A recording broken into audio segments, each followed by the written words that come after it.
नमस्कार, आप देख रहे हैं प्राइम न्यूज और मैं हूं आपके साथ आलोक शुक्ला। जिसका डर था आखिरकार वही हो गया। बेकाबू होते कोरोना के बाद दिल्ली को भी कड़ा फैसला लेना पड़ा है। प्रोटोकॉल की धज्जियां उड़ी और वीकेंड कर्फ्यू जैसे उपाय अपनाने पर मजबूर होना पड़ा है। दिल्ली में अब शुक्रवार रात 10 बजे से सोमवार सुबह 6 बजे तक के लिए कर्फ्यू लगाया जाएगा। साफ है, बढ़ते हुए कोरोना को रोकने का उपाय अब कर्फ्यू में नजर आने लगा है। मुंबई के बाद अब दिल्ली देश का दूसरा बड़ा शहर है जहां पर बेकाबू होते कोरोना की वजह से सख्त फैसले लेने की जरूरत आन पड़ी है। लेकिन सरकार से बड़ी हमारी जिम्मेदारी भी है और जाहिर है कि दिल्ली में अगर कोरोना के केस ऐसे ही बढ़ते रहे तो पूरी तरह से लॉकडाउन लगाने की नौबत एक बार फिर से आ सकती है।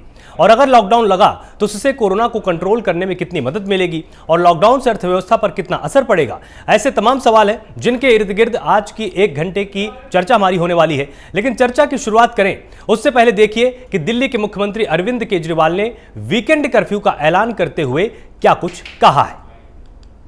वीकेंड के ऊपर कर्फ्यू दिल्ली के अंदर लगाया जाएगा। इसका कारण ये है कि लगभग हफ्ते के दौरान, वर्किंग डेज़ के दौरान आदमी को अपनी कमाई करने के लिए जाना होता है, आदमी को अपने काम पे जाना होता है। लेकिन वीकेंड में अक्सर जो लोग निकलते हैं वो अपने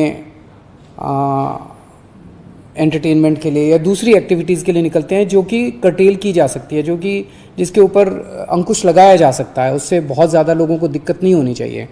इसीलिए चेन तोड़ने के लिए वीकेंड के ऊपर, ताकि लोग ज़्यादा संपर्क में ना आए, वीकेंड के ऊपर कर्फ्यू लगाया जा रहा है। लेकिन इस कर्फ्यू की वजह से जो एसेंशियल सर्विसेज हैं, मान लीजिए आपको अस्पताल जाना है, मान लीजिए आपको एयरपोर्ट जाना है, मान लीजिए आपको रेलवे स्टेशन जाना है। एक और भी बड़ी चीज़ है कि ये शादियों का सीज़न है और कई लोगों की ऑलरेडी शादी की डेट्स डिसाइड हो चुकी हैं, सब कुछ तैयारियां हो चुकी हैं। हम नहीं चाहते कि उनको किसी तरह की तकलीफ़ हो। ऐसे लोगों को जो एसेंशियल सर्विसेज हैं और ख़ासकर जो शादियां हैं, उनको हम कर्फ्यू पासेस दे के उनको अलाउ करेंगे, उनका मूवमेंट हम अलाउ करेंगे। सभी मार्केट्स के अंदर, पब्लिक प्लेसेस के अंदर एनफोर्समेंट को और ज़्यादा सख्त किया जाएगा ताकि सोशल डिस्टेंसिंग और मास्क को इम्प्लीमेंट किया जा सके, ताकि लोग मास्क पहने। अभी हम देख रहे हैं कि कई सारे लोग बिना मास्क के घूम रहे हैं, जो कि आपकी सेहत के लिए, दूसरों की सेहत के लिए नुकसानदायक हो सकता है। ये सारे रेस्ट्रिक्शंस हम आपके लिए लगा रहे हैं, आपके परिवार के लिए लगा रहे हैं, आपकी सेहत के लिए लगा रहे हैं, आपकी ज़िंदगी के लिए लगा रहे हैं। मैं समझ सकता हूँ कि इन रेस्ट्रिक्शंस की वजह से आपको काफ़ी तकलीफ़ होगी, लेकिन आप ये भी समझ रहे होंगे और पूरा साथ देंगे, सरकार का, मेरा पूरा साथ देंगे कि ये रेस्ट्रिक्शंस इस वक्त लगाने कितने ज़रूरी हैं।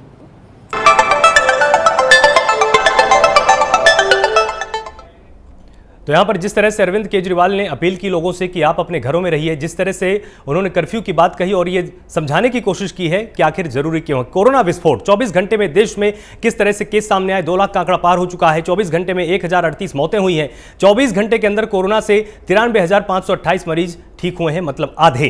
कोरोना से भारत में मौत का आंकड़ा 1.73 मतलब 1,73,000 का आंकड़ा छू चुका है। ये अभी भी देश में कोरोना के 14,71,000 एक्टिव केस बने हुए हैं। भारत में 11 करोड़ से ज्यादा लोगों को वैक्सीन दी जा चुकी है। यह आंकड़ा भी अब भारत सरकार ने जारी किया है। आपको बताते हैं कि 24 घंटे में 2 लाख से अधिक मामले सामने आए हैं। आप यहां पर सबसे ज्यादा जरूरी यह भी हो जाता है कि दिल्ली को लेकर आखिर इतनी चर्चा क्यों हो रही है। दिल्ली को लेकर चर्चा इसलिए भी क्योंकि अरविंद केजरीवाल पहले भी लगातार केंद्र सरकार से बातचीत करते रहे, उपराज्यपाल से बैठ के करते रहे और इन बैठकों के बाद अब जितनी तेजी के साथ फैसला लिया गया, क्योंकि लगभग 25 गुना ज्यादा तेजी के साथ यहां पर मामले बढ़ रहे हैं, जिसके चलते अरविंद केजरीवाल को यह फैसला लेना पड़ा है। आपको बता देते हैं कि 5 हफ्ते में दिल्ली में हालात बेकाबू हुए हैं, 25 गुना मामले बढ़े। लेकिन अरविंद केजरीवाल की यहां पर रणनीति की भी तारीफ करनी होगी कि उन्होंने यह भरोसा दिलाया है सभी को कि हमारे पास बेड्स की कोई कमी नहीं है, अस्पताल हमारे पूरी तरह से तैयार हैं, क्योंकि हमने इन परिस्थितियों का आंकड़ा लगभग 1 या 2 महीने पहले से ही करना शुरू कर दिया था। हमारे डॉक्टर्स, हमारे अस्पताल इसके लिए तैयार हैं।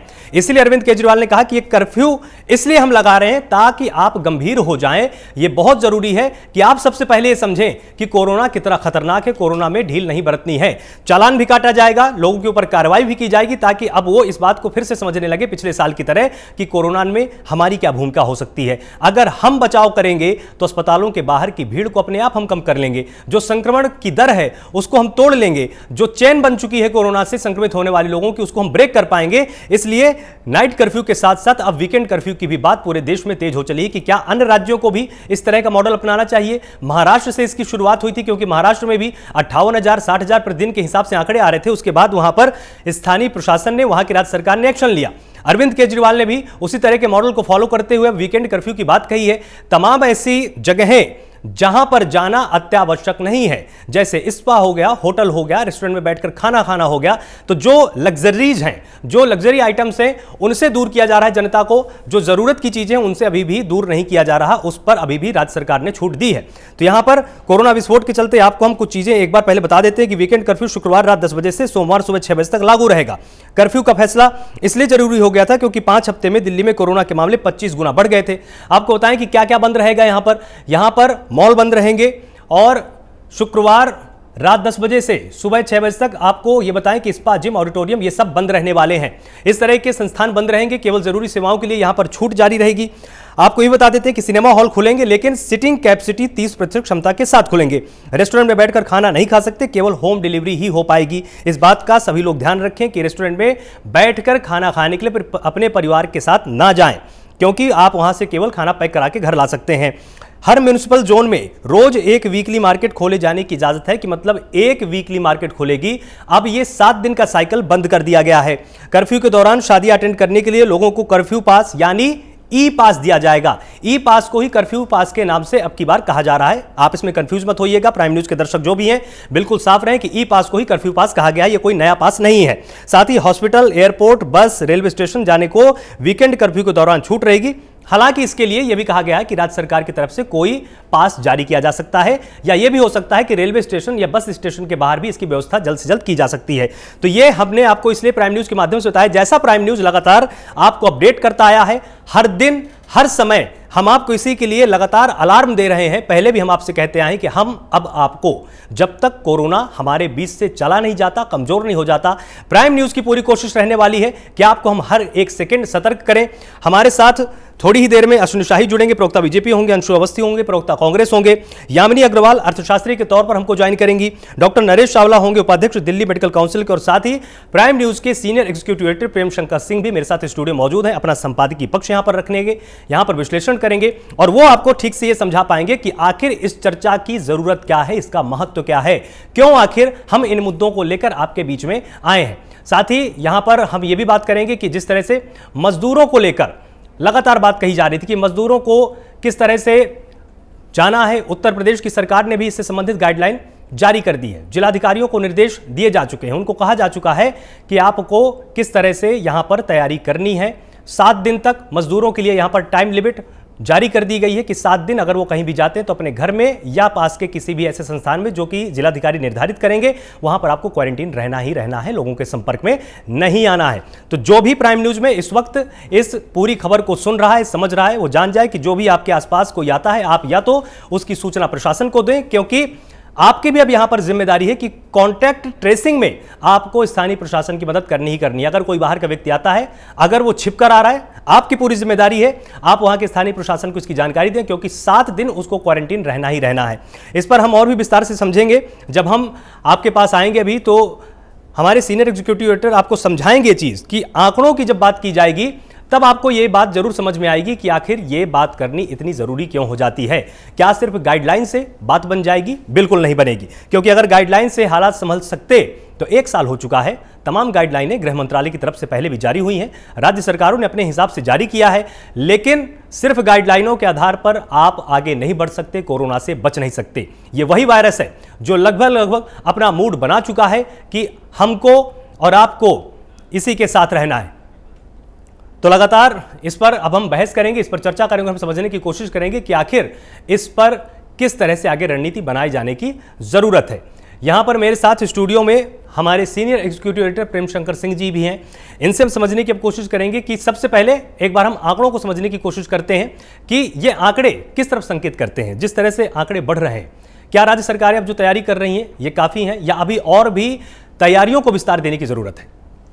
आलोक, हम लगातार चर्चाओं में ये इस बात का जिक्र करते रहे हैं कि जो पर्याप्त एहतियात बरतने की जरूरत है सरकारों की तरफ से, अब वो वक्त आ गया है कि कड़े फैसले लिए जाएं। हालांकि लॉकडाउन जैसे मामलों को लेकर सरकारें ये सोच रही थी कि इसकी जरूरत न पड़े और बाकी चीजें जो जरूरी कदम हैं उसको उठा लिए जाएं और लॉकडाउन न करना पड़े, लेकिन स्थितियां दिन पर दिन खराब होती जा रही हैं और उनको लगता है कि अगर लॉकडाउन हम नहीं लगाते हैं या लॉकडाउन में हम नहीं जाते हैं तो आंकड़े जिस तरह से बढ़ रहे हैं वो आंकड़े और भी आगे खतरनाक होते जाएंगे, बढ़ते जाएंगे। दिल्ली सरकार की सबसे पहले बात करते हैं। अरविंद केजरीवाल ही वो शख्स हैं, वो सीएम हैं कि सबसे पहले जो सीबीएसई बोर्ड एग्जाम्स की बात जब हो रही थी तो उन्होंने ही कहा था कि इसको रद्द कर दिया जाए, क्योंकि आंकड़े तेजी से बढ़ रहे हैं और दिल्ली में कम से कम 6 लाख बच्चों को बोर्ड एग्जाम्स देने हैं, उसमें 1 लाख टीचर्स भी शामिल होंगे। तो उन्होंने ये शंका जताई थी और उसके बाद केंद्र सरकार इस पर बैठक ली और बैठक लेने के बाद उन्होंने ये फैसला लिया कि जो बोर्ड का एग्जाम है 10th का कम से कम उसको रद्द किया जाए और 12th का जो एग्जाम है उसको पोस्टपोन किया जाए। आज वही दिल्ली सरकार, अरविंद केजरीवाल फिर 1 बजे करीब प्रेस कॉन्फ्रेंस बुलाते हैं और वो कहते हैं कि हम वीकेंड लॉकडाउन में जा रहे हैं, यानी कि शुक्रवार रात 10 बजे से लेकर सोमवार सुबह 6 बजे तक दिल्ली लॉकडाउन में जा रहा है, यानी कि दिल्ली में लॉकडाउन लागू होगा। इसकी जरूरत क्यों आन पड़ी? आंकड़ों में देखिए कि लगातार कैसे आंकड़े बढ़ते जा रहे हैं। मेरे पास वो आंकड़े हैं बिल्कुल कि बीते 3 दिन के अगर आंकड़ों पर हम नजर डालें तो आपको समझ में आएगा कि अरविंद केजरीवाल को यह फैसला क्यों लेना पड़ा और जहां भी ये आंकड़े बढ़ रहे हैं वहां की सरकारों को यह फैसला क्यों लेना पड़ेगा अगर वो काबू में नहीं आते हैं मरीज, और वो जो भयावह स्थिति है अगर वो काबू में नहीं आते हैं तो उनको भी ये फैसला क्यों लेना पड़ेगा। पहले दिल्ली में बीते 3 दिनों के आंकड़ों पर नजर डालते हैं। दिल्ली में अगर मैं 14 अप्रैल की बात करूं तो 14 अप्रैल को कुल 17,284 लोग संक्रमित पाए गए। बिल्कुल, दिल्ली में 14 अप्रैल को करीब 104 लोगों की मौत हुई और 9,952 लोग ठीक भी हुए, यानी कि एक राहत की बात है। मैं बार बार कह रहा हूं कि सिर्फ डराने वाले आंकड़े मैं आपके पास नहीं रख रहा हूं, जो राहत देने वाले आंकड़े हैं उनका भी जिक्र मैं कर रहा हूं, यानी कि 9,952 लोग ठीक भी हुए।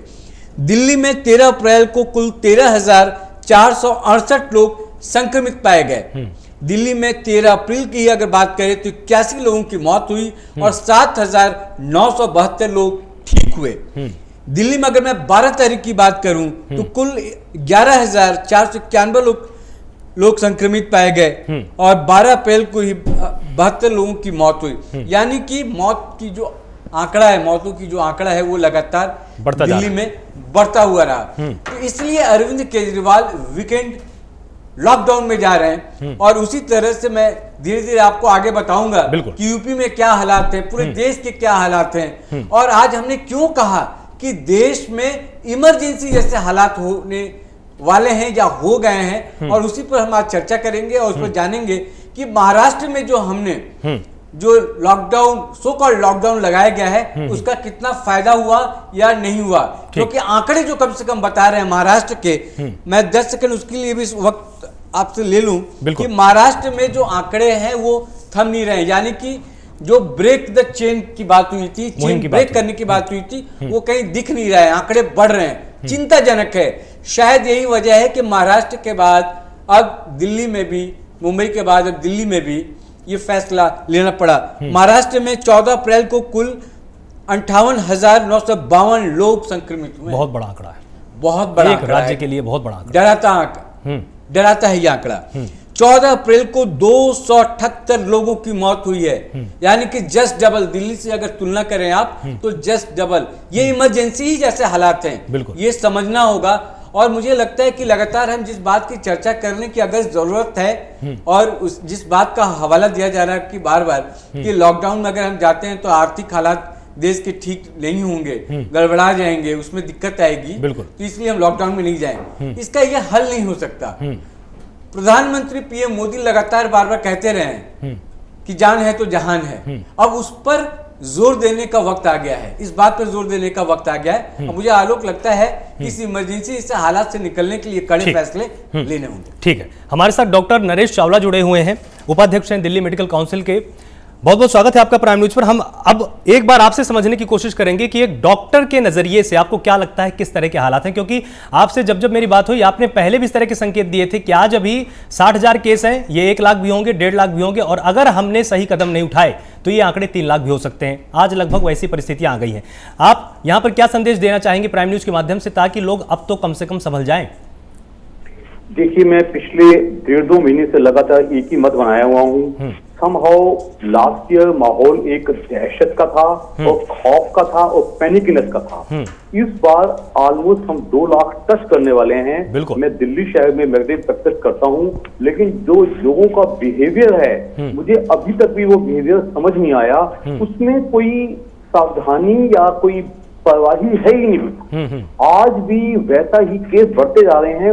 ऑलमोस्ट लॉकडाउन दिल्ली में वीकेंड लॉकडाउन लग गया है और आगे क्या होगा हमें नहीं मालूम। लेकिन जिस स्पीड से 17,000 केस के पास हम पहुंच गए हैं महज 12-14 दिन के अंदर, और अभी भी जहां तक मैं जमीनी सच्चाई देख सकता हूं, जमीनी गहराई देख सकता हूं, केसेस बढ़ रहे हैं। मैं ऐसे परिवार जानता हूं जिसमें 14 मेंबर हैं, तो 14 के 14 को कोरोना हुआ, कोविड-19 हुआ है।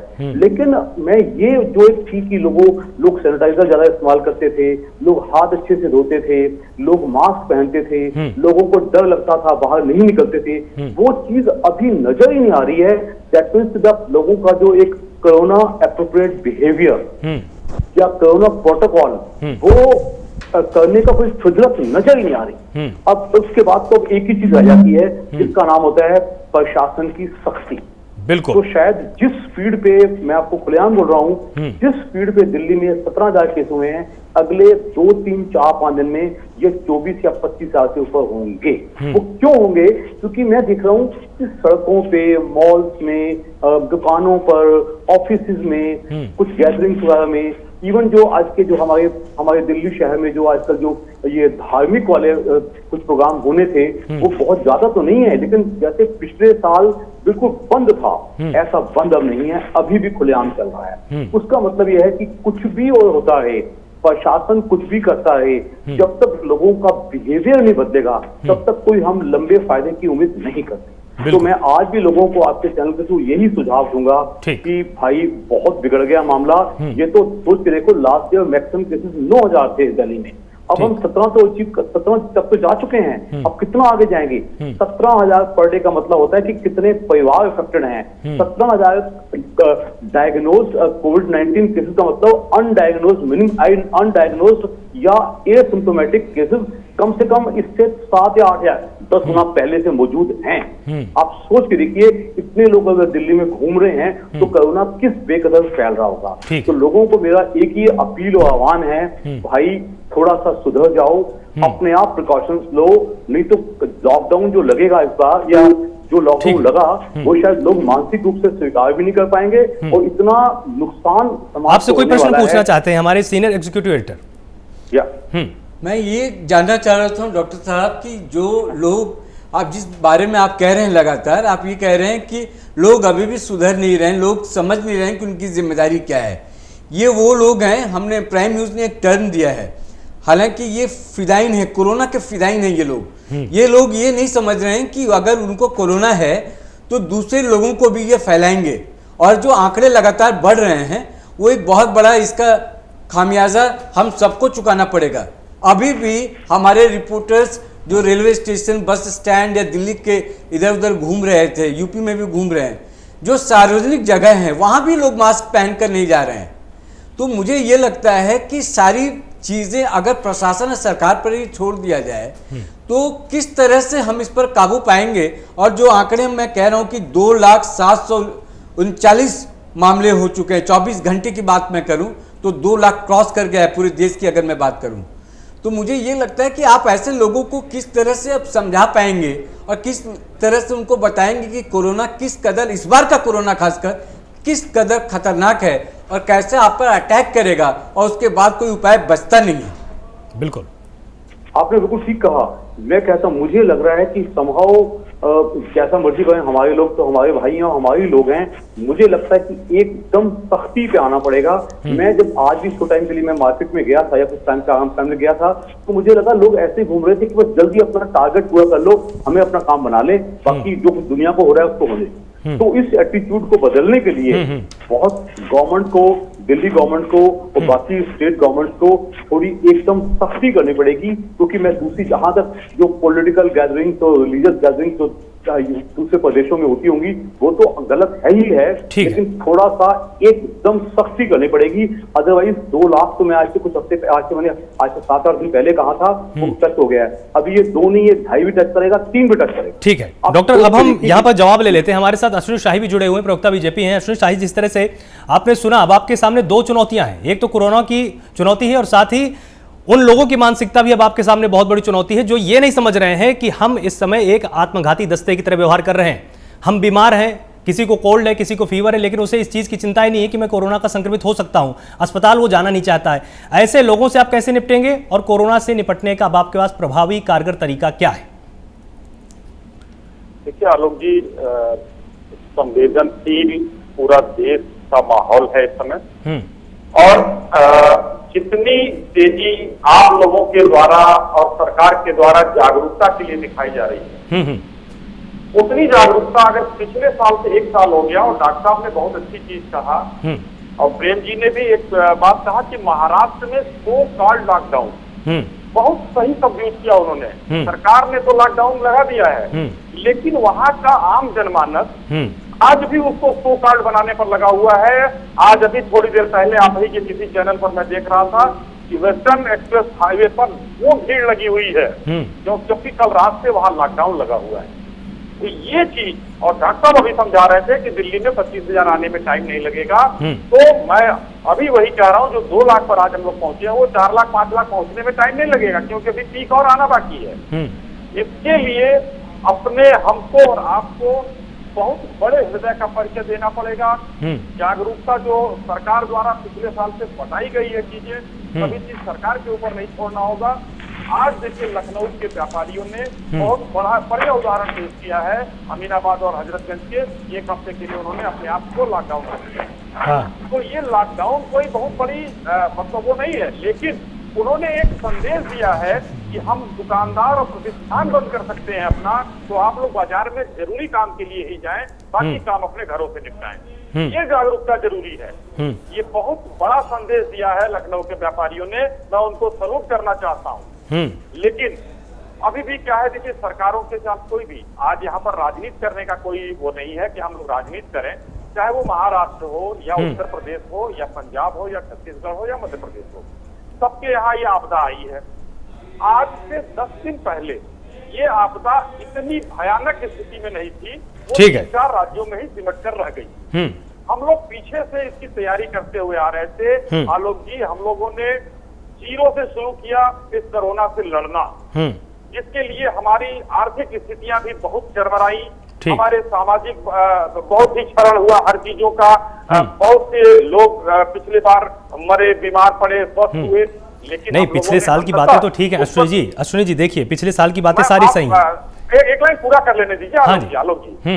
अंततः हम लोगों ने उस पर विजय पाई, लेकिन हम लोग वहां पर आकर थोड़ा सा शिथिल हो गए।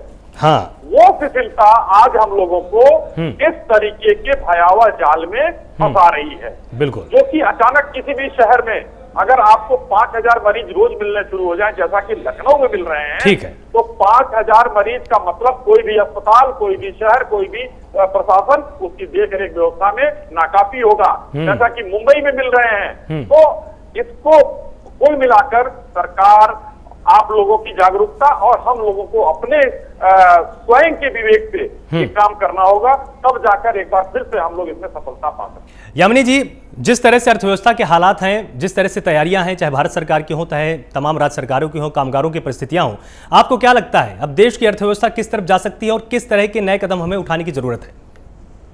जी देखिए, जहाँ तक अर्थव्यवस्था का सवाल है, वहाँ पर ये जो लॉकडाउन है इनका पार्शियल इफेक्ट रहेगा।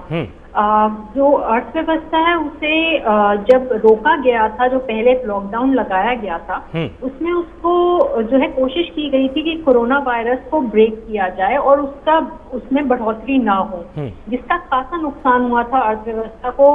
$4.5 बिलियन के आसपास प्रतिदिन। पर जैसे जैसे अर्थव्यवस्था को खोला गया, कोशिश की गई कि जो है अर्थव्यवस्था वापस अपनी गति पकड़ सके, और उसने अपनी गति पकड़ी, जिसके हिसाब से जो अनुमान लगाया गया IMF या RBI के द्वारा, IMF के द्वारा माना गया कि 11.5% पे रिकवरी होगी, और RBI के द्वारा अनुमान माना गया कि अगले साल जो है 10.5% के आसपास जो है रिकवरी होगी। ये जो GDP के ग्रोथ रेट थे, ये काफी अच्छे अनुमान पे रिकवरी पे चल रहे थे जब तक सेकेंड वेव नहीं आई थी।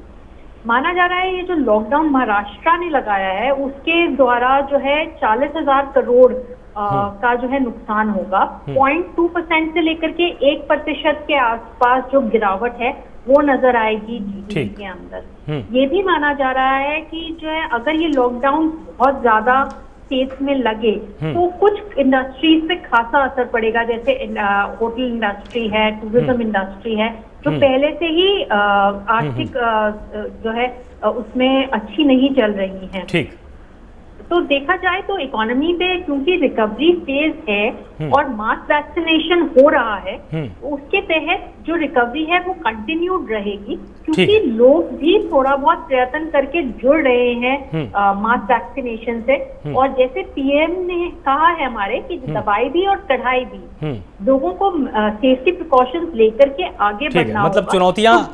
चुनौतियां सभी के सामने बरकरार है। सरकार का दावा है कि हम तैयारी करके बैठे हुए। अंशु जी, आपको क्या लगता है, जिस तरह से अश्विनी शाही भी थोड़ी देर पहले दावा कर रहे थे हमारे पास संपूर्ण तैयारियां, बार बार ये महाराष्ट्र की तरफ ही जा रहे थे, उत्तर प्रदेश की बात इन्होंने बहुत कम की, आपको क्या लगता है इनकी तैयारियां पूरी हैं, या आप भी कुछ ऐसे बिंदु यहां पर इनको गिनाना चाहेंगे जिन पर इनको तैयारी करने की सख्त जरूरतें हैं? देखिए, दो बात बड़ी महत्वपूर्ण है, इसमें कोई दो राय नहीं। मैं अभी आपके जो विशेषज्ञ फोन पर जुड़े थे उनको भी सुन रहा था और बीजेपी के साथी को भी सुन रहा था। महत्वपूर्ण ये है कि कोरोना एक महामारी है, कोरोना आपदा है, इसमें कोई दो राय नहीं। लेकिन सिर्फ अगर जनता के ऊपर जिम्मेदारी डाली जाएगी तो कैसे काम चलेगा? जो जिम्मेदार लोग सत्ता में बैठे हैं, लगातार कोरोना पिछले साल भी आया था, ऐसा भी नहीं कि इस बार पहली बार हम कोरोना से इंट्रोड्यूस हो रहे हैं। कोरोना से हम पहले से इंट्रोड्यूस हो चुके हैं। कोरोना के बारे में सारे जो प्रिकॉशन है, जो आवश्यकताएं हैं, जो जरूरतें हैं, उसको लेकर सारी तैयारियां होनी चाहिए। कोरोना महामारी है, लोगों की जिम्मेदारी है कोरोना से बचाव करें, मास्क लगाएं। लेकिन सरकार की तैयारी को लेकर जो इनके झूठे दावे थे वो एक्सपोज हो चुके हैं। आप समझिए, कोरोना को लेकर लोग प्रिकॉशन कर रहे हैं, वैक्सीनेशन करा रहे हैं, उसके बाद भी कोरोना हो जा रहा है।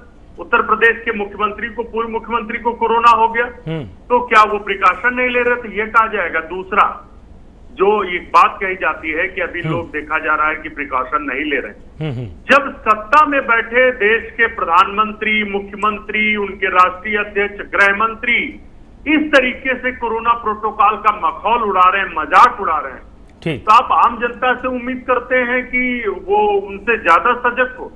जो समाज के लोगों को दिशा दिखाने का काम करते हैं, सरकार में बैठे लोग या राजनीतिक लोग, या मैं ही उस जगह पर क्यों ना हूं, अगर हम इस तरीके से स्वच्छंद घूम रहे हैं, हम कोरोना प्रोटोकॉल का उल्लंघन कर रहे हैं और हम सिर्फ जनता को नसीहतें दे रहे हैं, तो ये तो कोई बात नहीं हुई। आपको याद होगा, एक महात्मा गांधी जी के बारे में एक किंवदंती बहुत ही प्रचलित है कि एक महिला उनके अपने बेटे को लेकर महात्मा गांधी जी के पास गई, तो उन्होंने कहा, बेटा, बापू हमारा बेटा बहुत गुड़ खाता है, इसको मना करिए कि इतना गुड़ मत खाया करे, मीठा मत खाया करे। तो उन्होंने कहा, ठीक है, आप 15 दिन बाद आओ, मैं बताता हूँ। तो वो महिला आश्चर्यचकित हो गई और सोच में पड़ गई कि भाई आज ही कह देते, इसके लिए 15 दिन की क्या जरूरत थी। खैर, बापू एक बहुत ही प्रसिद्ध और बड़ा व्यक्तित्व थे, तो वो महिला, उसने आदेश माना और 15 दिन बाद पुनः वापस गई। तब उन्होंने उसके बेटे से कहा कि बेटा, गुड़ मत खाया करो, मीठा बहुत ज्यादा नुकसान करता है। तो उसने कहा, बापू मैं पूछना चाहती हूँ, ये बात आप उस समय भी कह सकते थे। तो उन्होंने कहा, जब मैं स्वयं ही गुड़ खाता हूँ, मुझे बहुत प्रिय है, तो मैं दूसरे को कैसे नसीहत दे सकता हूँ? मैंने कोशिश की, मैंने उसको छोड़ा, कंट्रोल करने की कोशिश की, अब मैं उससे कह सकता हूँ। तो यहाँ पर जब बीजेपी और सत्ता में बैठे और राजनीतिक व्यक्ति इस तरीके से माहौल उड़ा रहे हैं कोरोना प्रोटोकॉल का और जनता को आप नसीहतें दे रहे हैं, तो ये तो पूरी तरीके से गलत है। बीजेपी सरकार कोरोना को संभाल पाने में पूरी तरीके से असफल रही चावला। ठीक है। उत्तर प्रदेश में आपको याद करिए, श्रीमती प्रियंका गांधी जी लगातार कोरोना को लेकर आगाह करती रही। 385 दिन हो गए, राज्यों ने भी, जैसा महाराष्ट्र राजस्थान के लिए बार बार कहा जा रहा है, कोरोना का सबसे बड़ा फेल्योर का कारण ये है, आप याद करिए कि पहले बार जो लॉकडाउन हुआ वो पूरी तरीके से अनियंत्रित, अवैज्ञानिक तरीके से हुआ, बिना जांच चीजों को समझे, बिना राज्यों की सलाह लिए लॉकडाउन हुआ, जिसके दुष्परिणाम सभी ने देखे। देश का अर्थव्यवस्था का बंटाधार हुआ, काफी लोगों को माइग्रेट करना पड़ा। दूसरा, इस बार भी जो केंद्रीकृत उन्होंने वैक्सीनेशन की व्यवस्था की है, राज्यों को आऊंगा आपके पास, पहले अभी हम एक बार वैक्सीन ले सके। दूसरा, राज्यों को कोई भी अधिकार नहीं दिया गया कि उनको अगर वैक्सीन की जरूरत है तो अपने वो निजी संसाधनों से, राज्य के पैसे से वैक्सीन खरीद सके। केंद्रीकृत व्यवस्था रखी गई है, यानी केंद्र सरकार जिसको चाहेगी उतनी उसको वैक्सीन देगी। सवाल यह है कि आज तक जब श्री राहुल गांधी जी वैक्सीन को लेकर कह रहे थे कि ज्यादा से ज्यादा शीघ्र से शीघ्र वैक्सीनेशन हो, आपकी जब सरकारें थी और जब टीकाकरण अभियान चलते थे, तब क्या केंद्रीय व्यवस्था नहीं हुआ करती थी क्या? नहीं, बिल्कुल केंद्रीय व्यवस्था नई बात निकाल रहे हैं ना। मैं 1 मिनट मैं पूरा कर दूं। बिल्कुल होती थी, केंद्रीकृत भी होती थी, लेकिन हम राज्यों की बात का सम्मान रखते थे और राज्य को भी अपने निर्णय में शामिल करते थे। ठीक। भारतीय जनता पार्टी राज्यों के साथ पूरी तरीके से तानाशाही व्यवहार अपना रही। आज आप देखिए, कोरोना उत्सव मनाया जा रहा है।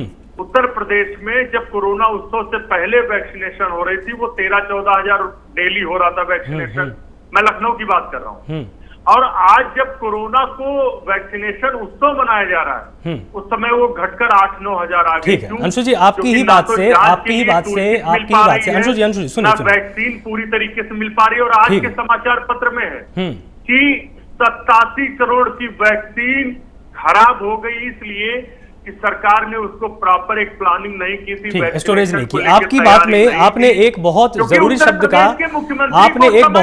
शब्द का यहाँ पर इस्तेमाल किया, माइग्रेशन मतलब प्रवासी मजदूरों की। ठीक है, मैं आ रहा हूं, आपके पास आ रहा हूं। मैं एक बहुत जरूरी यहां पर विषय की तरफ जा रहा हूं। आपने एक बहुत ही जरूरी शब्द का इस्तेमाल किया अंशु जी, माइग्रेशन, यानी कि प्रवासी मजदूरों की। हमारे साथ हमारे senior executive editor Prem Shankar ji मेरे साथ हैं स्टूडियो में। जिस तरह से प्रवासी मजदूरों की बात को अभी तक ना कोई राज्य सरकार बोल रही है, ना ही केंद्र सरकार इस पर ध्यान रही है। जिला प्रशासन को चुपचाप आदेश तो यहां से दे दिए गए हैं, गाइडलाइन भेज दी गई है, लेकिन जानबूझकर मीडिया की नजरों से भी अभी इस विषय को छिपाया जा रहा है। आप इसके बारे में कुछ एक जानकारी दीजिए, ताकि प्राइम न्यूज के जरिए तमाम दर्शक समझ पाए कि प्रवासी मजदूरों के ऊपर भी संकट आने वाला है। देखिए आलोक, हम इतने दिनों से इस पर बात इसलिए नहीं कर रहे थे कि पैनिक जैसी कोई स्थिति अभी देश में न हो जाए, इससे हम बचने की कोशिश कर रहे थे। आज मैं, क्योंकि सबसे पहले जब बात लॉकडाउन की आती है, तो लॉकडाउन आपको याद होगा, पिछली बार जब लॉकडाउन लगा था तभी ये स्थितियां उत्पन्न हुई थी, सामने आई थी। और पलायन का जो दर्द था, जो पलायन होने लगे थे, उस वक्त हुआ था। और उसके बाद पूरे देश में स्थितियां क्या बनी थी, ये सबने देखा है। इसलिए अभी भी हम देख रहे थे कि लोग अभी से घरों की ओर, अपने घरों की ओर, या दिल्ली मुंबई जैसे शहर में जो लोग रह रहे हैं, वो धीरे धीरे पलायन करना शुरू कर चुके हैं। बिल्कुल। हम अभी मीडिया में अपने रिपोर्ट्स में इसलिए अभी दिखाने से बच रहे थे क्योंकि ये पैनिक की स्थिति ना हो, और जो लोग अभी जाने की सोच नहीं रहे हैं वो भी कहीं पैनिक पर आकर सड़कों पर उतर न जाएं। लेकिन आज मैं इस बहस में, इस चर्चा में इस बात को इसलिए उठा रहा हूं क्योंकि उत्तर प्रदेश के सीएम योगी आदित्यनाथ ने एक गाइडलाइंस जारी कर दिया है प्रवासी मजदूरों के लिए। यानी कि प्रवासी मजदूर अब आगे क्या कर सकते हैं या करेंगे, या वो अपनी घर की ओर लौटेंगे, इस बात की आशंका, डर अब सरकारों को होने लगी है। और जैसा कि हमेशा योगी आदित्यनाथ अपना होमवर्क कर लेते हैं और उनको पता है आने वाले समय में क्या होना है, उसकी तैयारी वो करना शुरू कर देते हैं। और इसी के जरिए, इसी के मार्फत उन्होंने एक गाइडलाइंस जारी कर दी है अपने तमाम जिला अधिकारियों को। मैं सबसे पहले इस पर और चर्चा करेंगे, जो हमारे मेहमान है अश्विनी जी से भी बात कर लेंगे, हम कांग्रेस के अंशु जी उनसे भी बात कर लेंगे कि इसको लेके क्या स्ट्रेटजी है। क्योंकि अभी तक हम बात कर रहे थे कोरोना का, कि कोरोना के संकट लगातार बढ़ते जा रहे हैं, आंकड़े लगातार बढ़ते जा रहे हैं, पहला स्टेज। दूसरा स्टेज ये हुआ कि अब आंशिक रूप से ही सही लॉकडाउन लगना शुरू हो गया है। महाराष्ट्र आंशिक रूप से लॉकडाउन, दिल्ली वीकेंड लॉकडाउन, और उत्तर प्रदेश में जो 10 से 6 नाइट कर्फ्यू लगाया गया था कुछ जिलों में, अब वो 8 बजे से लेकर सुबह 7 बजे तक होगा, यानी उसका भी 1 घंटे बढ़ाए गए हैं। ये दूसरा स्टेज है। कोरोना पहला स्टेज, दूसरा स्टेज हो गया आपका जो आप एहतियात बरत रहे हैं, लॉकडाउन हो या नाइट कर्फ्यू हो। अब जो तीसरी बड़ी बात है वो बात है पलायन की बात। अब यानी कि लॉकडाउन जैसे जैसे देश में बढ़ेगा, खासकर महानगरों में बढ़ेगा, तो लोग अब पलायन करना शुरू करेंगे। अगर वो पलायन करते हैं तो इसके लिए सरकारों की क्या तैयारी है, सरकारी तैयारियां क्या हैं? सबसे पहले इस क्रम में उत्तर प्रदेश की सरकार योगी आदित्यनाथ ने जो कदम उठाए, मैं वो दर्शकों से साझा कर दूं, उसके बाद इस पैनल पे हम डिस्कशन करेंगे कि इसको लेकर और आगे क्या कर सकते हैं। क्या है दिशा निर्देश? जिले में पहुंचने पर जिला प्रशासन ये सुनिश्चित करेगा कि हर प्रवासी की स्क्रीनिंग के साथ साथ पता और मोबाइल नंबर के साथ लाइन लिस्टिंग तैयार की जाए। ये सीएम योगी का गाइडलाइन है। उन्होंने जो गाइडलाइन जारी की है अपने जिलाधिकारियों को, उसको मैं सिलसिलेवार तरीके से आपके सामने रख रहा हूं। बिल्कुल। दूसरा जो पॉइंट है, जिले के क्वारंटाइन स्थल पर पहुंचने पर हर प्रवासी व्यक्ति के नाम, पता और मोबाइल, ये पहली बार शायद आप टीवी चैनल पर देख रहे हैं कि प्रवासी इस बार सेकंड फेज में जो लॉकडाउन हुआ है, बिल्कुल, कि इस बार सरकार क्या तैयारी कर रही है, खासकर यूपी की सरकार। तो जिसके क्वारंटाइन स्थल पर पहुंचने पर हर प्रवासी व्यक्ति के नाम, पता और मोबाइल नंबर के साथ पूरा उसका डिटेल जो होगा उसका रजिस्टर तैयार किया जाएगा। इस रजिस्टर में क्वारंटाइन सेंटर पहुंचने वाले और क्वारंटाइन सेंटर से घर भेजे जाने वाले प्रत्येक व्यक्ति का पूरा विवरण मौजूद होगा। रजिस्टर पर प्रवासियों के हस्ताक्षर भी मौजूद रहेंगे। अगर प्रवासियों के घर में क्वारंटीन होने की व्यवस्था नहीं है तो उन्हें प्रशासन की तरफ से बनाए गए क्वारंटीन सेंटर में रखा जाएगा। इस दौरान प्रवासियों को भी निर्देश दिया गया है कि क्वारंटीन के दौरान वो भी सावधानियां बरतेंगे और अपने घर के अलग अलग कमरे में रहेंगे। मास्क या फिर गमछे का, जैसा कि पहले से होता रहा है, उसका प्रयोग करेंगे। जो गाइडलाइंस में परिवार के अगर 60 साल से ज्यादा उम्र के बुजुर्ग, गर्भवती महिलाओं और डायबिटीज, हाई बीपी और हार्ट के पेशेंट है, उनको क्वारंटाइन किए गए व्यक्ति से अलग रहने के लिए कहा गया है। लास्ट है अंतिम जो गाइडलाइंस की जो महत्वपूर्ण बिंदु, वो मैं बता दूं, क्योंकि मैं तथ्यों पर इसलिए ज्यादा बात करना चाहता हूं कि बहस जब होती है ना तो वो डिरेल होने लगता है। लेकिन जो तथ्य क्या है, जो सच्चाई क्या है, होने वाला क्या है, उस पर सरकार क्या कर रही है और आम लोगों को क्या करना है और हम सुझाव क्या दे सकते हैं। अंतिम पॉइंट जो है, अगर प्रवासी व्यक्ति और उसके परिवार के किसी सदस्य को बुखार और खांसी के लक्षण होते हैं तो इसकी सूचना चिकित्सा अधिकारी को दी जाएगी और उसे पैरासीटामोल देकर घर में ही क्वारंटीन रहने को कहा जाएगा, यानी किया जाएगा। आलोक, तो जिस तरह से अंशु जी आपके पास एक बार मैं फिर से आना चाहूंगा, उसके बाद मैं अश्विनी शाही जी के पास जाऊंगा। जिस तरह से इन्होंने ये तमाम गाइडलाइंस बताई, आपको क्या लगता है इसका फायदा मिलने वाला है कि नहीं मिलने वाला है? देखिए, गाइडलाइन अच्छी बात है। हमेशा ड्राफ्टिंग जब की जाती है तो कम से कम ड्राफ्टिंग में कोई कमी तो ना ही रखी जाए। अगर ड्राफ्टिंग में भी कमी हो गई तब तो बेड़ा पार हो गया। लेकिन सच्चाई ये है, इस ड्राफ्टिंग को छोड़ दीजिए, 385 दिन हो गए हैं उत्तर प्रदेश की सरकार में बैठे मंत्री पत्र लिख रहे हैं इस बात पर कि लखनऊ में इंतजाम बद से बदतर है। पूरे प्रदेश में हालात इतने खराब हो चुके हैं कि अब लॉकडाउन के अलावा कोई विकल्प नहीं बचा। उत्तर प्रदेश का हाईकोर्ट इस बात को कह रहा है। सवाल ये है कि सरकार की नीयत क्या है। बीमारी घेर रही है, तो यहाँ पर कोरोना के जो भी संक्रमित है उनको ठीक से इलाज देने की लग रही है। की तैयारियों पर सवाल उठता है। पूछ लेते हैं जो भी पीड़ित है, जो भी दुखी है, चलिए अश्विनी जी जवाब दे देते हैं, सरकार की नीयत क्या है? मजदूर बेचारा बनकर घूम रहा है। अश्विनी जी को जरा बताइए सरकार की नीयत क्या है? प्रदेश में कितनी बुरी हालत है, कोई इस गाइडलाइन का सच्चाई से, ईमानदारी से अब आपके मित्र आपको जवाब देना चाहते हैं, जवाब सुन लीजिए ना। अगर आपने सवाल किया तो जवाब सुन लीजिए। मुख्यमंत्री हैं उत्तर प्रदेश के मुख्यमंत्री को कुछ भी आता जाता। आपने नियत की बात की अंशु जी, आपने नियत की बात की ना। एक मिनट ना अंशु जी, अब सुनिए सुनिए सुनिए सुनिए, ठीक है ठीक है ठीक है, आपकी बातें आ गई, ठीक है। अब आपने नियत की बात उठाई ना अश्विनी शाही जी, आपको क्या लगता है सरकार की नियत क्या है? लेकिन कलाई खुल चुकी है भारतीय जनता ठीक है, जवाब ले लीजिए ना, आप जवाब ले लीजिए। ग्रहों के बाहर अस्थायी निर्माण किया जा रहा है कि लोग देख न पाए। चलिए कहिए आप। ये शमशान पर वसूली कर रहे हैं, उसके साथ साथ शमशान के चारों तरफ चार दीवारी। चलिए सुनील जी जवाब। अंशु जी सुनिए तो मेरी बात को एक बार सुनिए तो बात यहाँ पर कोरोना की हो रही है। आप भी जानते हैं कितना ज्यादा संजीदा यहाँ पर ये विषय है। कोरोना पर रही है ना, अब आप शमशान घाट, वाराणसी, पता नहीं कहाँ के हाईवे अब आप यहाँ पर बैठ के गिनाने लग जाएंगे। कोरोना पर रही है ना, अब वो आपका जवाब देना चाहते हैं। अश्विनी शाही बोलिए। देखिए आलोक जी, प्रेम जी ने जो तथ्य गिनाए, मैं 1 मिनट अंशु जी का जवाब दे लूं, उसके बाद मैं प्रेम जी आपके तथ्यों पर बात जरूर करूंगा। इन्होंने कहानी कही है, मुझे भी जो आपके मंत्री ने सवाल किए उसके सवालों का जवाब दो। अरे अभी आपने नियत की बात की थी ना, कितना बड़ा प्रश्न है ये, कितना बड़ा प्रश्न है बताइए। उत्तर प्रदेश की राजनीति में नियत को लेकर तो सबसे ज्यादा रार छिड़ी हुई है। अंशु जी सुनिए तो अब मेरी बात एक बार, 1 मिनट अंशु जी सुनिए 1 सेकंड अंशु जी सुनिए तो 1 सेकंड ना अंशु जी 1 सेकंड। आलोक जी मैं एक बात जोड़ दूं, एक बड़ा मुद्दा ये उठा है, एक बड़ी समस्या है प्रवासी मजदूर। हम इस पर चर्चा करेंगे, इसके लिए क्या स्ट्रेटजी है सरकार के पास और इस पर कैसे बात करेंगे, ये हमारा दूसरा पक्ष है। और जो दूसरा भाग है ना बहस का, चर्चा का, इस पर हम बात करेंगे आलोक। हम चाहते हैं कि इस पर जो हमारे मेहमान है इसी पर चर्चा करें, क्योंकि एक बहुत बड़ा संकट आने वाला है। अश्विनी शाही अब आपके पास आते हैं और अब हम सिर्फ और सिर्फ फोकस करेंगे प्रवासी मजदूरों की समस्याओं पर, पलायन पर। जिस तरह से मुख्यमंत्री योगी आदित्यनाथ ने गाइडलाइंस जारी कर दी हैं, जिलाधिकारियों को निर्देश दे दिए हैं, किस तरह की तैयारियां राज्य की सरकार कर रही है और आगे प्रवासी मजदूरों के लिए क्या क्या समझने की जरूरत है, ताकि प्राइम न्यूज के माध्यम से उत्तर प्रदेश का हर एक निवासी, पूरे देश का निवासी यह समझ जाए कि अब आने वाली चुनौतियां उसके सामने क्या होने वाली है। आलोक जी देखिए, अभी जितने तथ्य जो है प्रेम जी ने पढ़े हैं, उन तथ्यों का निचोड़ मैं ये बताना चाहूंगा कि पिछले साल से माननीय योगी आदित्यनाथ जी ने, क्योंकि पिछले साल अचानक ये स्थिति उभरी थी, प्रवासी मजदूरों ने पैदल, बसों से और अपने साधनों से वो अपने घरों को वापस जाना शुरू कर दिया था। उत्तर प्रदेश में जो लोग भी आए थे उनकी एक स्क्रीनिंग की गई थी।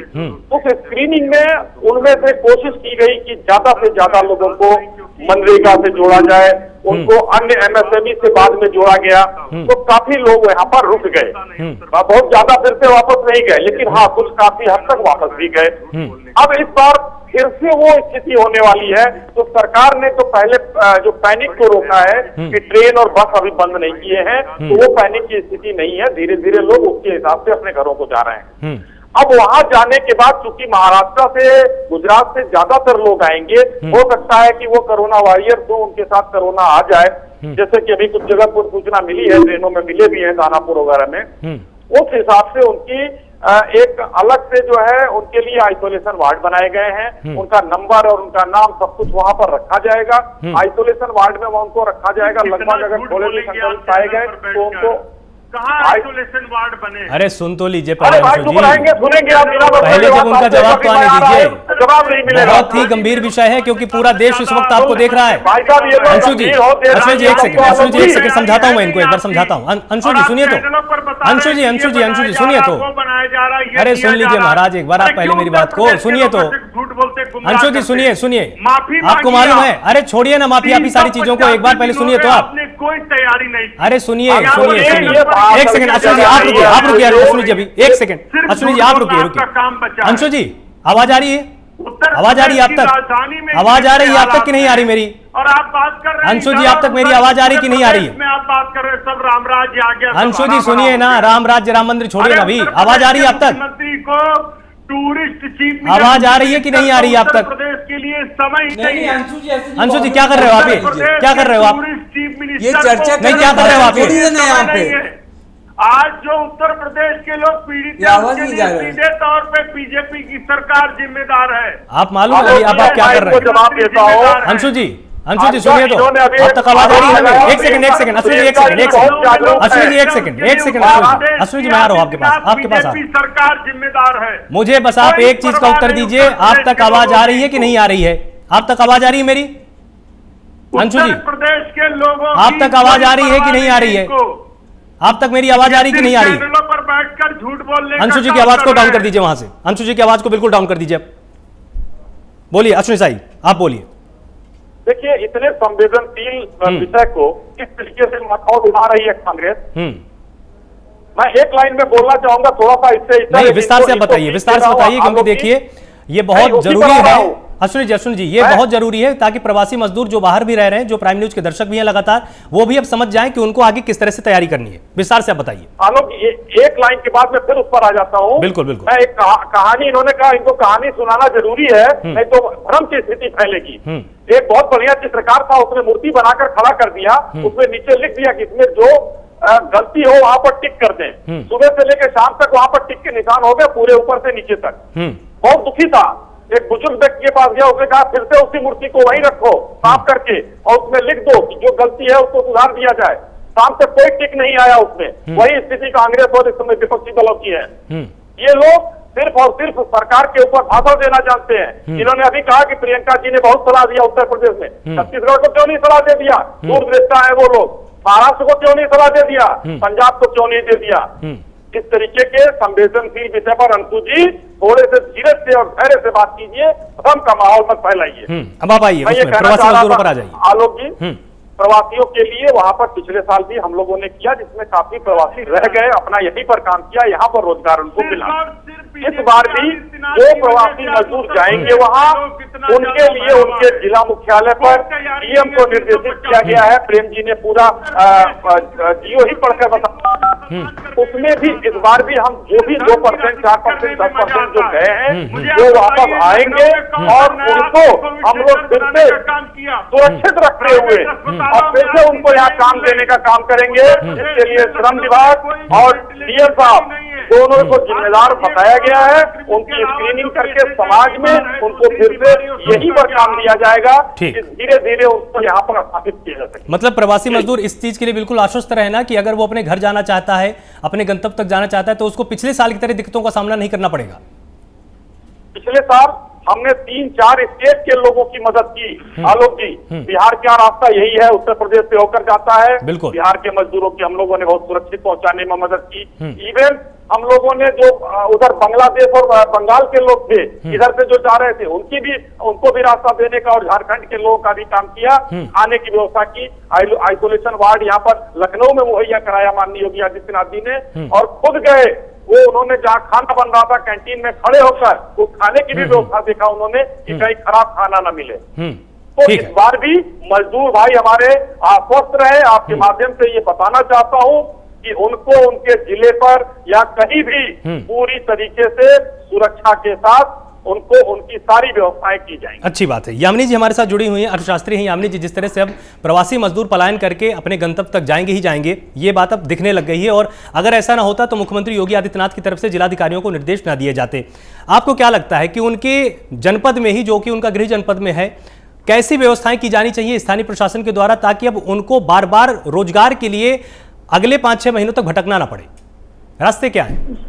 जी देखिए, ज्यादातर मजदूर वापस अपने ही गांव में और वहीं पे जो कार्य है उसमें जो है देखने की कोशिश करेंगे, और कोशिश करेंगे कि ज्यादातर लोग कृषि में ही लगते हैं तो वहीं पे लगेंगे। जहां तक स्थानीय कोशिशें होनी चाहिए या सरकार की कोशिश होनी चाहिए कि उनको सहारा दिया जाए ताकि वो वहां तक पहुंच सके और उनको वो दिक्कतें ना हो।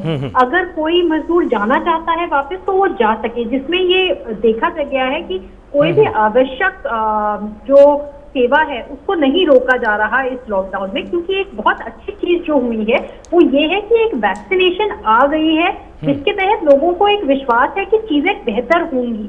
तो लॉकडाउन ऐसा नहीं लग रहा कि फिर से लगाना पड़ेगा। हो सकता है स्थिति 15 दिन के लिए उसे रोकथाम के लिए लगानी पड़े, पर ऐसा नहीं लग रहा कि फिर से रुक जाएगी, कि अनिश्चितता बैठ जाएगी लोगों में कि उन्हें पता ही नहीं कि कब वापस वो लॉकडाउन खुलेगा। तो जो स्थिति जो अभी बहुत अच्छी तरीके से चल रही थी, वो उसका कारण ये भी है कि पहले लॉकडाउन हुआ था, लोगों में प्रिपेयर्डनेस थी, लोग अब जानते हैं कि उन्हें क्या करना चाहिए, अपना बचाव कैसे करना चाहिए, और अस्पतालों में जगह बनाई गई ताकि जो है लोग अगर जिनका इलाज कराना है उनका इलाज चाहे अस्पताल में या उनके घर पे ही रह के हो सके, तो वो कर सके। तो एक स्थिति काफी बेहतर है पहले वाले सिचुएशन से, जहां पर कोविड एकदम से आया और लोगों को नहीं पता था और उनको बताया गया कि क्या चीज है, और अब लोगों में थोड़ी उसके बारे में अवेयरनेस है और एक वैक्सीन भी अवेलेबल है। कोशिश की जा रही है कि हर जगह हर जने को एक वैक्सीन की सुविधा सरकारी में एक मुफ्त में दी जा रही है, जो एक बहुत अच्छा विकल्प है। और अगर प्राइवेट में भी जाना चाहते हैं तो प्राइवेट में एक बहुत ही और ये सुविधाएं हर किसी के लिए, चाहे वो प्रवासी मजदूर हो, चाहे वो सामान्य नागरिक हो। डॉक्टर नरेश चावला, अब हम आपके पास आना चाहेंगे और समझना चाहेंगे कि देखिए दो परिस्थितियां हैं। एक तो परिस्थितियां हैं कि जहां पर नागरिक किसी भी शहर में किसी भी राज्य में रह रहे हैं। अब एक दूसरी समस्या ये भी सामने आएगी कि अब ये पलायन भी करेंगे। तमाम ऐसे प्रवासी मजदूर हैं जो कि दूसरे राज्यों के रहने वाले हैं। इसके चलते दूसरे राज्यों की जिलों की सीमाओं में अब दबाव और धीरे धीरे बढ़ेगा। इसमें किस तरह की तैयारी करने की जरूरत है ताकि वहां के अस्पताल भी ठीक से काम कर पाएं, जो वहां के सामान्य नागरिक हैं वो भी चिकित्सकीय सुविधाओं को प्राप्त कर पाएं और जो बाहर से आए हैं वो लोग भी बीमार ना हो।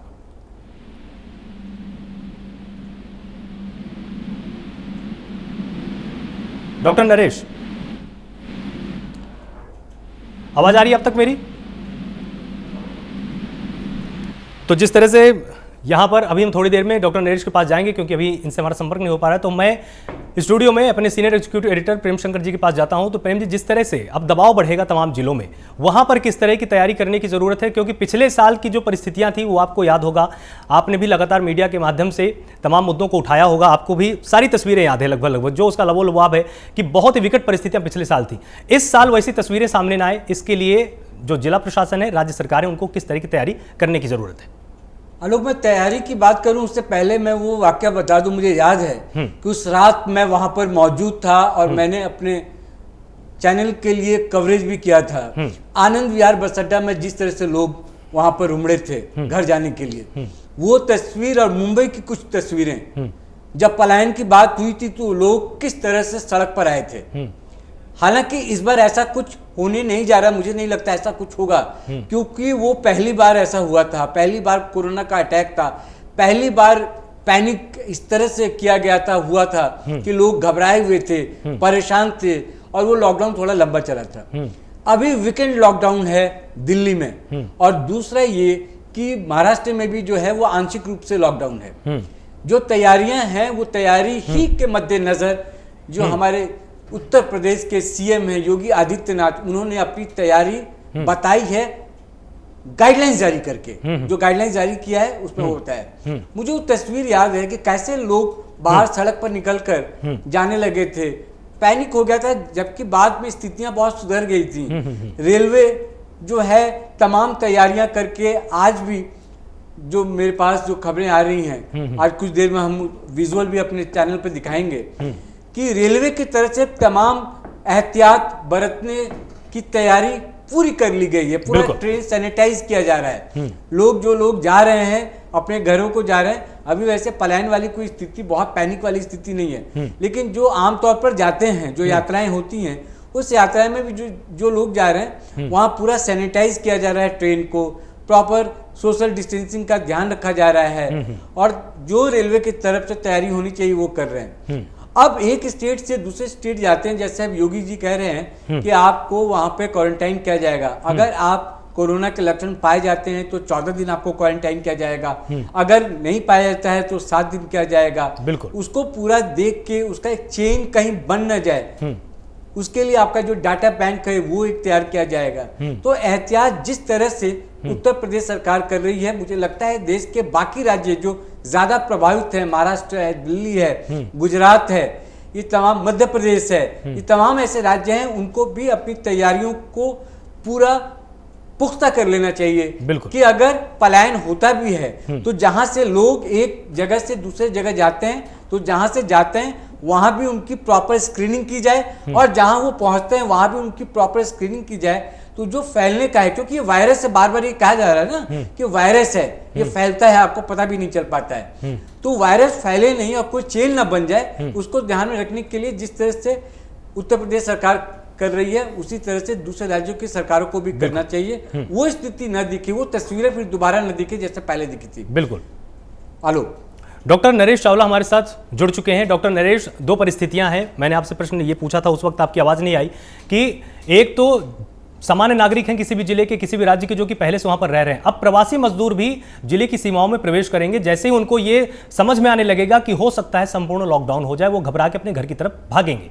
ऐसी परिस्थितियों में अस्पतालों को, जो वहां के चिकित्सकीय अधिकारी हैं, उनको किस तरह की तैयारी करने की जरूरत है ताकि पैनिक सिचुएशन क्रिएट ना हो?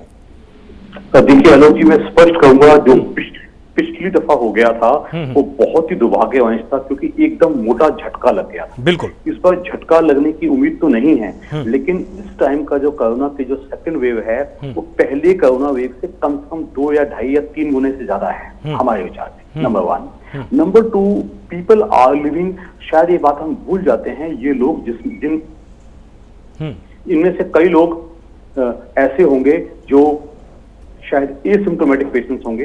तो ये जब गांवों में घुसेंगे, आप ये उम्मीद करना कि किसी भी हमारे देश के किसी छोटे गांव के या किसी भी ऐसी जगह पे डिस्ट्रिक्ट एडमिनिस्ट्रेशन इतना अपना पुख्ता इंतजाम कर पाएगा, इतना शायद पॉसिबल नहीं है। तो इन लोगों का वहां जाना अपने आप एक वर्जिन एरिया में कोरोना के कोविड-19 फैलने का डर बहुत ज्यादा रहेगा। इसको कितना कोई प्रदेश या कोई डिस्ट्रिक्ट या एडमिनिस्ट्रेशन सैनिटाइज करके या पहले चेकअप करके उनको रोक सकता है या उनको क्वारंटीन कर सकता है, मैं नहीं समझता इतना इंफ्रास्ट्रक्चर लॉजिस्टिक्स हमारे पास आज की तारीख में है या इतने शॉर्ट नोटिस पे हम कर पाएंगे। उसका जवाब एक ही है कि थोड़ा सा हमें कुछ ऐसे इंतजाम करने चाहिए कि लोग, यानी कि जो अनऑर्गेनाइज्ड माइग्रेंट लेबर है, ये ज्यादा शिफ्ट ना हो। अदरवाइज मेरे विचार में एक आदमी जो एक बड़े मेट्रोपॉलिटन शहर में रहता है, तो वो ऐसी लेबर बहुत है, बहुत बड़े शहरों में छोटे जगहों से बहुत कुछ आते हैं लोग और फिर आते जाते भी रहते हैं, थोड़ा कम आना जाना चलता रहता है। लेकिन बड़े तरीके से वो शिफ्ट होना शुरू हो गए तो I am sure, I am afraid, ये बहुत बड़ा डिजास्टर होने वाला है। वर्जिन एरियाज में कोरोना फैलने का डर बहुत ज्यादा रहेगा। जी, तो इसका एक रास्ता ये भी तो हो सकता है ना डॉक्टर नरेश, की मजदूरों को, प्रवासियों को ये भी कह दिया जाए कि वो जहां से जाना चाहते हैं उसी शहर से अपनी नेगेटिव रिपोर्ट लेकर जाएं, ये भी रास्ता हो सकता है क्या? देखिए, उनके पास इतना इंतजाम होता भी नहीं है, इतने उनके पास इतने साधन भी नहीं होते हैं, वो कई बार इतनी समझ भी नहीं होती है, वो कई बार इतनी फुर्सत भी नहीं होती है। बिल्कुल, इतनी अर्जेंसी वो अगर समझ पाते तो बात दूसरी थी। इतनी अर्जेंसी हर इंसान बराबर किस्म की अर्जेंसी नहीं समझ सकता है। तो इसलिए हमारे हिसाब से माइग्रेंट लेबर का एक मैसिव तरीके से शिफ्ट होना हमारे देश के लिए, देश के लोगों के स्वास्थ्य के लिए बहुत बुरा होने वाला है। मुझे नहीं मालूम कि ये कैसे इसको कंट्रोल किया जाए, बट ये एक बहुत बड़ा मुद्दा आने वाले 2-3 हफ्तों में रहने वाला है। इसके अलावा मैं इतना ही कहूंगा, वैक्सीन खुली हुई है। मेरी देश की सरकार को आग्रह है 18 से 45 साल के लोगों के लिए भी वैक्सीन जल्दी खोली जाए, क्योंकि यही लोग हैं जो सड़कों पे आजकल घूम रहे हैं। डॉक्टर नरेश, मेरा एक सवाल है आपसे, हमारे दर्शकों को ये बताइए कम से कम कि आने वाले कितने दिनों तक ये जो कोरोना का अटैक है हम पर रहने वाला है, और हमको अगले कितने दिनों तक ज़्यादा सावधानी बरतना चाहिए और अलर्ट मोड पे रहना चाहिए, ये किस तरह से आप इसको देखते हैं? थोड़ा प्लीज आप दर्शकों को एक बार समझाइए। हाँ सर, मैं आपको ये बताना पसंद करूंगा कि मेरे विचार में एवरेज हमारी जो पीक है, इसकी पीक अगले शायद 2 या 3 हफ्तों के अंदर आने वाली है। ये अभी तो रुकने का नाम नहीं लेगा। ये जैसा इसका मतलब अभी ये जो आंकड़े आ रहे हैं, ये बहज अभी सिर्फ और सिर्फ ट्रेलर है। ट्रेलर तो नहीं कहूंगा, लेकिन ये पीक नहीं है। बिल्कुल, हमारे हिसाब से अभी 2-1 हफ्ते होगी पीक, उसके बाद तब लोगों को कुछ डर लगना शुरू होगा, कोई भय का माहौल होगा। अभी तो भय, कोई खौफ है ही नहीं। आज भी आप किसी हिंदुस्तान के बड़े शहर में चले जाइए, लोग बेखौफ घूम रहे हैं।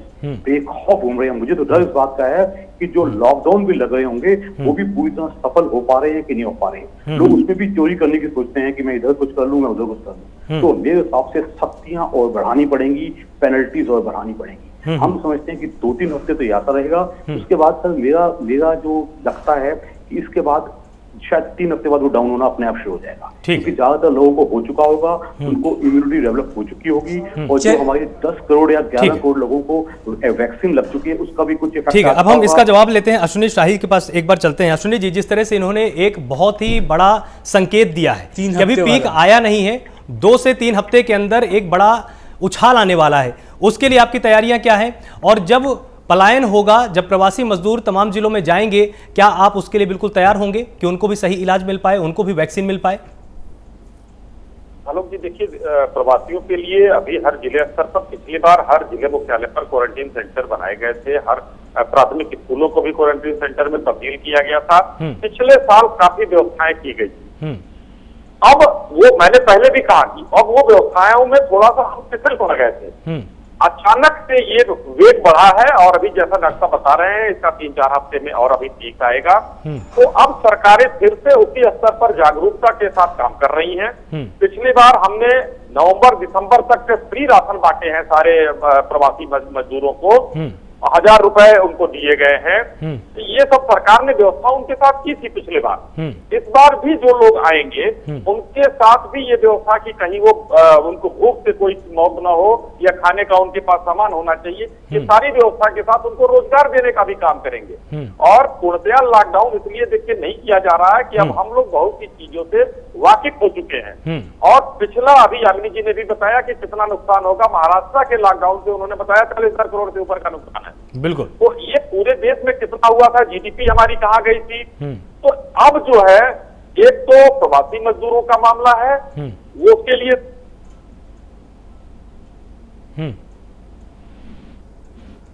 आवाज आपकी नहीं आ रही है।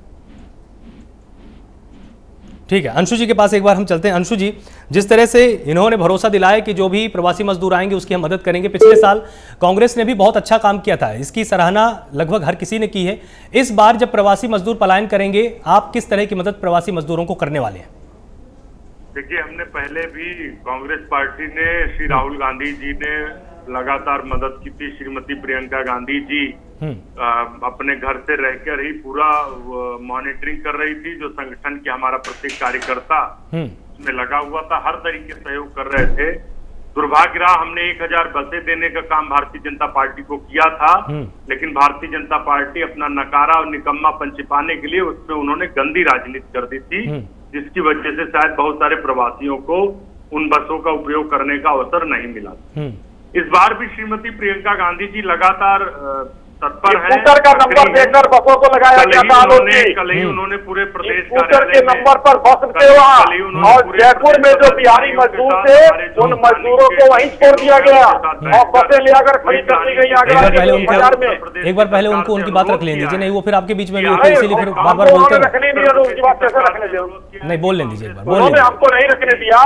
देश में भ्रम की स्थिति फैलाएंगे तो हम उनको कैसे रखने देंगे? नहीं, वो अभी बता रहे हैं कि आगे प्रियंका गांधी जी की तैयारियां क्या है, प्रवासी मजदूरों के लिए भी अच्छा है ना, जान लेंगे। तैयारी थी आलोक जी, महाराष्ट्र में क्या तैयारी की थी? प्रवासी मजदूरों के लिए भी अच्छा है ना कि वो कम से कम सिर्फ और सिर्फ किसी एक सरकार पर निर्भर नहीं होंगे, इनके कार्यालय भी वो फिर पहुंचेंगे ना लेने के लिए मदद। बताने दीजिए। सिर्फ उत्तर प्रदेश के बाहर जो चुनाव है उसमें व्यस्त है। श्रीमती प्रियंका गांधी जी ने इस बात को कहा है कि उत्तर प्रदेश के मुख्यमंत्री उत्तर प्रदेश के लिए भी समय निकाले, क्योंकि कांग्रेस पार्टी पूरी तरीके से सहयोग देने को तैयार है। अभी जो राजभवन में सरकार ने बैठक बुलाई थी उसमें भी कांग्रेस पार्टी ने आश्वस्त किया है सरकार को, लेकिन कोई भी जिम्मेदारी से काम भारतीय जनता पार्टी की सरकार कोरोना को लेकर नहीं कर रही है। अरे तो वही तो मैं आपसे पूछ रहा हूँ कि आप किस तरह की जिम्मेदारी निभाने वाले हैं, क्योंकि देखिए उत्तर प्रदेश की सरकार ने गाइडलाइन जारी की है प्रवासी मजदूरों को लेकर, निश्चित रूप से पलायन को लेकर सरकार संजीदा है। आपकी तैयारियां क्या होंगी? टाल सकते थे कि ये विपक्ष का सवाल है, लेकिन कैबिनेट मंत्री भी इस बात को उठा रहे हैं, बहुत समाज के वर्ग उठा रहे हैं। लखनऊ के हमारे बहुत प्रसिद्ध इतिहासविद योगेश प्रवीण जी की डेथ इसलिए हो गई कि 5 घंटे तक एम्बुलेंस नहीं पहुंच पाई।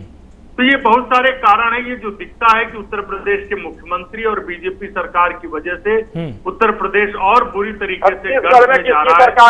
हम अनुरोध कर रहे हैं, सरकार है आलोक जी, उत्तर प्रदेश के इसका जवाब देंगे वो इसका जवाब देंगे ही नहीं। पूछ लीजिए, आप भी कोशिश कर लीजिए। जवाब नहीं देंगे वो। कोरोना की भयावह बीमारी, भयावह, अब वो सुनेंगे भी नहीं। देख लीजिए, उत्तर प्रदेश 3 करोड़ की आबादी है छत्तीसगढ़ की और 14,000 पेशेंट आ रहे हैं। 23 करोड़ की आबादी में 20,000 पेशेंट उत्तर प्रदेश में आ रहे हैं।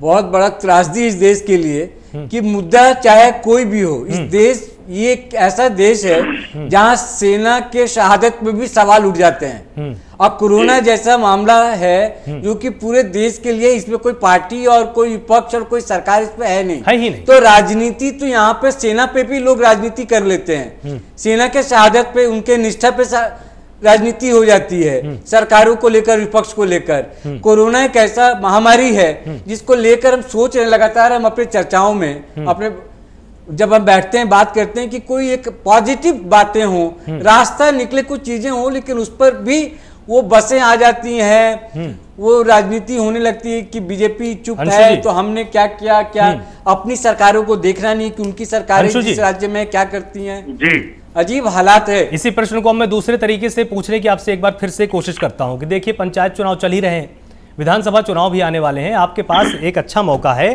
कि कम से कम जो भी पलायन करने वाले मजदूर जब अपने उत्तर प्रदेश को जाएंगे, अपने घर को जाएंगे, जो तमाम दूसरे राज्यों में नौकरी कर रहे हैं, वो हैंड टू माउथ हैं, दिन भर कमाते हैं, रात में खाना खाते हैं, दूसरे दिन फिर से कमाने के लिए निकल पड़ते हैं। आप ऐसे लोगों की मदद के लिए किस तरह की रणनीति बनाएंगे या किस तरह से उनकी मदद करेंगे, ताकि अगर वो प्राइम न्यूज के माध्यम से आपको देख रहे हैं तो वो भी समझ पाए ना कि कांग्रेस हमारे लिए सोचती है। देखिए, मैं कांग्रेस पार्टी की तरफ से जो आपके दर्शक हैं, जो ग्रामीण क्षेत्र के लोग हैं, प्राइम टीवी एक बहुत महत्वपूर्ण चैनल है, उसको काफी लोग देखते हैं, इस डिबेट को भी देखते हैं। मैं आश्वस्त करता हूं कांग्रेस पार्टी की तरफ से कि जैसे हमने पिछली बार कोरोना के समय श्रीमती प्रियंका गांधी जी के नेतृत्व में लोगों का सहयोग किया था, लोगों को ज्यादा से ज्यादा सुरक्षित पहुंचाने का काम किया था, उनको दवाएं मुहैया कराई थी, नहीं ले आए और उसके साथ मुहैया कराया था। प्रत्येक जनपद में श्रीमती प्रियंका गांधी जी ने 2-2 ट्रक अनाज भेजा था, हमने दाल चावल कराने का काम किया था, हम इस बार भी कराएंगे। हम भारतीय जनता पार्टी की तरीके से ये नहीं करते कि आज उत्तर प्रदेश के लोगों पे जब विपदा आई है तो उत्तर प्रदेश के मुख्यमंत्री दूसरे चुनाव में प्रचार में व्यस्त हैं, दूसरे। हालांकि अंशु जी, कहने वाले लोग ये कहते हैं कि पिछली बार, कहने वाले लोग अंशु जी ये कहते हैं कि पिछली बार सरकारें इस तरह से काम की कि जो कोरोना के आंकड़े जो ज्यादा बढ़ते वो कम बढ़े। WHO ने जो आशंका जताई थी उस आशंका पर पानी फेर दिया मोदी गवर्नमेंट ने, मोदी सरकार ने। असहाय और निर्बल सरकार हमने नहीं देखी जितना असहाय। कैसा हुआ था लोग, निर्बल ऐसे कुछ हुए थे, खबरें आई थी।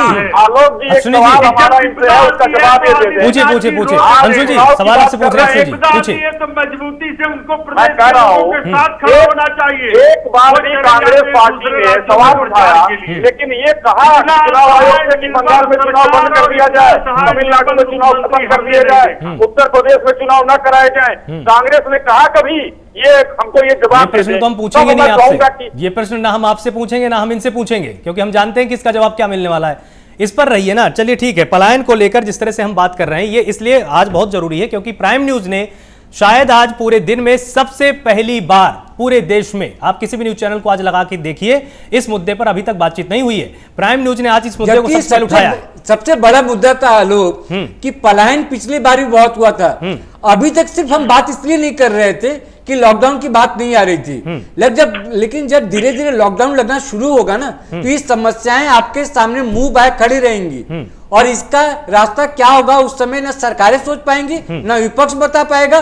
फिर एक दूसरे पर आरोप प्रत्यारोप होंगे और जो मजदूर है, जो रोज कमाता और खाता है, वो लाचार खड़ा दिखाई देगा। ठीक है, जब बात यहां पर जेब की हो रही है तो यामिनी जी हमारे साथ जुड़ी हुई है। यामिनी जी, एक बार आप भी प्राइम न्यूज के माध्यम से हमारे दर्शकों को यह समझा दीजिए कि अगर वो अपने गृह जनपद की तरफ जाते हैं, अपने घरों की तरफ जाते हैं, तो उनको किस तैयारी के साथ जाना चाहिए। पिछली बार क्या हुआ था, बहुत सारे ऐसे मजदूर थे, बहुत ही प्रैक्टिकल बात मैं यहां पर आपको एक यहां पर साझा कर रहा हूं कि उनके पास जितनी भी जमा पूंजी थी, उन्होंने महंगी महंगी गाड़ियां बुक कर ली, 10,000 20,000 रुपए खर्च करके ट्रक वालों को उन्होंने 50,000 रुपए दे दिए और खाली जेब अपने घर पहुंच गए।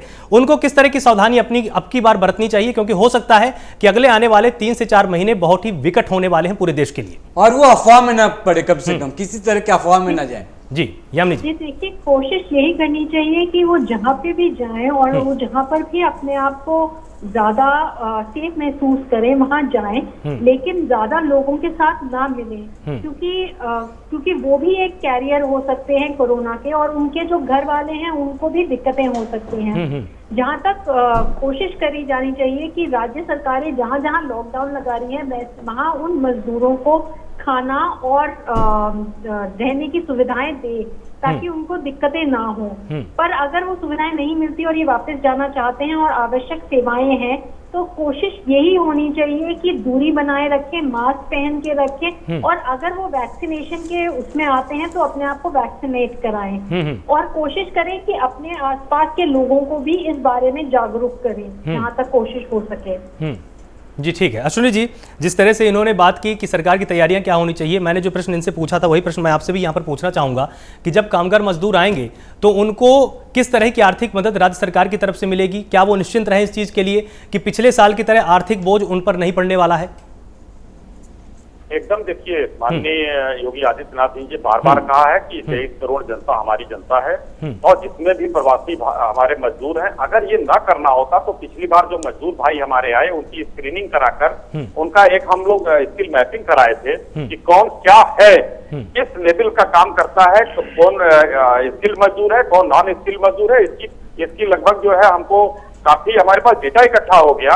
और उस डेटा में हम लोगों ने जो एमएसएमई पर भारत सरकार ने अचानक जो है बहुत कृपा किया और पैसे दिए माननीय नितिन गडकरी जी ने और हमारी वित्त मंत्री साहिबा ने।